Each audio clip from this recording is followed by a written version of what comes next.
So what is love? As we talk about spiritual gifts here, thanks for joining me. Paul goes on and after he's telling us about the spiritual gifts, and before he moves on to tongues and prophecies, he's talking about love. Everything must be done in love. And he tells what love is like.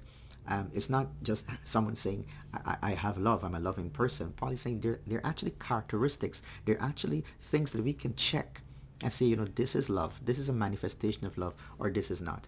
Love is patient. It's kind.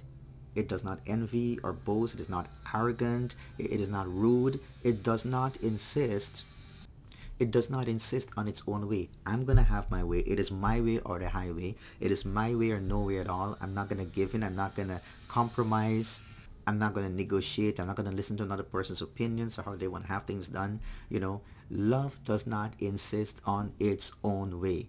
Love is not irritable. Some are very irritable. They're short-tempered. They're not resentful. If you don't have your own way, then you begin to resent the other person. So these are not manifestations, reflections of love. It does not insist on its own way. It is not irritable. It is not resentful. It does not rejoice in wrongdoing. When someone who may have opposed you, who may not supported you, maybe you don't like, or they may not like you, when something goes wrong with them, you don't rejoice in that. Love does not rejoice at wrongdoing, but it rejoices with the truth. He says, and here he continues to talk about love. He says, love will bear all things. Love shows that forbearance. Okay, I'm going to endure. Sometimes it's through suffering, but it bears up all those things. Love believes all things, in the sense that, it is hoping for the positive, for the good outcome. Love hopes all things. Love doesn't lose hope. It keeps hoping. Sometimes against hope, it keeps hoping that, things are going to turn out well. And love endures all things. It doesn't give up. Love endures. Wow, what great characteristics we see of love. This can be applied in marriages, relationships, in a church setting. But this is what love is all about. Now, compare this to what we hear love is in the world and what people talk about love. And when things don't go their way, they ditch. They just, move away. This is what Paul says love is. Bears all things, believes all things, hopes all things, and endures all things.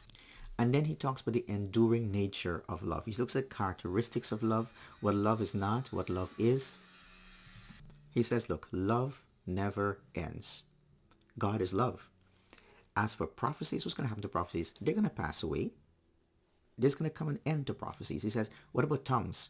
They will cease. And some people use this verse also to say, we don't need tongues today. But it's the same thing if you look at prophecies. And as for knowledge, it will pass away. So knowledge has not passed away. We're still living there with today with knowledge and having more and more knowledge. So why is it that we should apply this to tongues? That tongues is going to pass away, but prophecies is still here. Knowledge is still here. But so that's one of the statements we can use to refute this whole concept of tongues having ceased. But Paul is saying, as for prophecies, they're going to pass away. Tongues are going to cease, and knowledge is going to pass away too. We know in part, he says, and we are prophesying in part. When the perfect comes, the partial will pass away. Everything is going to be, we're going to see clearly. He says, when I was a child, I spoke like a child. I used to think like a child. I was reasoning like a child. But when I became a man, I gave up childish things. I gave up those so we need to mature, walk in maturity, and love is walking in maturity. And then Paul goes on, he says this, and now we see in a mirror dimly, but then we're going to see face to face. Everything's going to be clear then. Now I know in part. No one has all the knowledge. He says, no, I know part, but then I shall know fully, even as I have been fully known. So all this is talking about love and the limitations of the gifts we've got today and their temporal nature, and even knowledge. We don't know everything. We're not going to know everything here, but in the future we're going to see things clearly. But love is still going to be standing on that day, when we stand with God and we're in for all eternity, we're in glory.